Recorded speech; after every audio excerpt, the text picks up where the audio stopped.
लोगों के लिए आत्मा पवित्र है, लेकिन शरीर उन्हें अपवित्र लगता है। ये कैसे संभव है? हम यही तो करते रहे हैं, है ना? ये कहना कि ईश्वर तो पवित्र है, लेकिन सृष्टि अपवित्र है, ये कैसे संभव है? ईश्वर का विचार ही आपके मन में इसलिए आया क्योंकि आपने सृष्टि को देखा, है ना? जब आपका जन्म हुआ और आपने आंखें खोली, आपने अपने आसपास देखा, वहां इतनी विशाल सृष्टि थी। आपके यहां आने से पहले कितना कुछ हो चुका था। बेशक आपने तो ये सब नहीं रचा, इसलिए आपने सोचा कि इसका कोई ना कोई रचयिता होगा। इसी तरह आप सृष्टा तक पहुंचे, है ना? जिस पल आपने सोचा कि इसका कोई सृष्टा होगा, चूंकि आप एक इंसान हैं, इसलिए आपने सोचा कि वो एक बहुत बड़ा इंसान होगा। मेरे जैसा छोटा आदमी तो ये सब नहीं कर सकता। निश्चित रूप से वो एक बहुत बड़ा इंसान होगा। सिर्फ 2 हाथों से वो इतनी रचना कैसे कर सकता है? निश्चित रूप से उसके 8 हाथ होंगे। अगर आप एक भैंसा होते तो आप सच में ये सोचते कि भगवान एक बहुत बड़ा भैंसा होगा। Isn't it so? Yes or no? आप जाकर किसी भैंसे से पूछकर देखिए, वो आपसे यही कहेगा कि भगवान एक बहुत बड़ा भैंसा है, शायद 4 सींग वाला। आपने ईदी अमीन के बारे में सुना है? युगांडा वाला। ईदी अमीन ने ऐलान किया कि भगवान काले हैं। मैं उससे सहमत हूं। अगर गोरों के भगवान गोरे हो सकते हैं, तो कालों के भगवान काले क्यों नहीं हो सकते? पर वे दोनों ही भ्रम में हैं। हम जानते हैं कि भगवान सांवले हैं।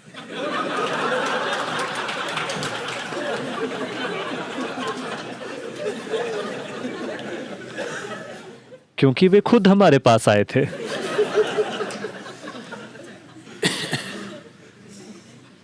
कुछ समय पहले मैं अमेरिका के नेशविल शहर में लोगों के एक समूह से बात कर रहा था और मैं उन्हें एक चुटकुला सुना रहा था। उस चुटकुले में मैंने भगवान को एक पुरुष की तरह संबोधित किया। तुरंत ही कुछ महिलाएं खड़ी हो गईं। क्या आप भगवान को पुरुष मानते हैं? मैं समझ गया कि बात कहां जा रही है। मैंने कहा, मैं केवल आपको एक चुटकुला सुना रहा हूं। नहीं, आपने पुरुष का संबोधन किया। क्या आप भगवान को पुरुष मानते हैं? वे चुटकुलों को बहुत गंभीरता से लेते हैं।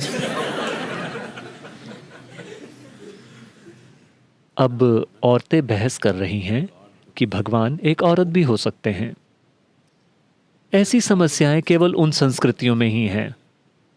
भारत में हमारे पास पुरुष भगवान, स्त्री भगवान, गाय भगवान, बंदर भगवान और हर आकार व प्रकार के भगवान पाए जाते हैं। रेंगने वाले, चलने वाले, उड़ने वाले, क्योंकि हमें भविष्य में आने वाली सभी समस्याओं का अंदाजा था।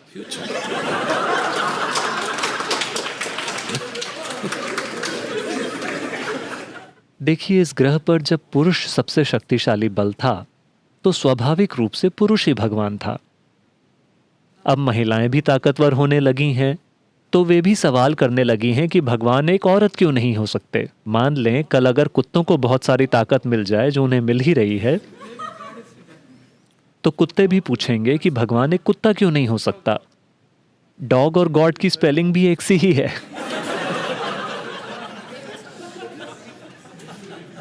आपकी तुलना में वो ज्यादा करीब लगते हैं, है ना?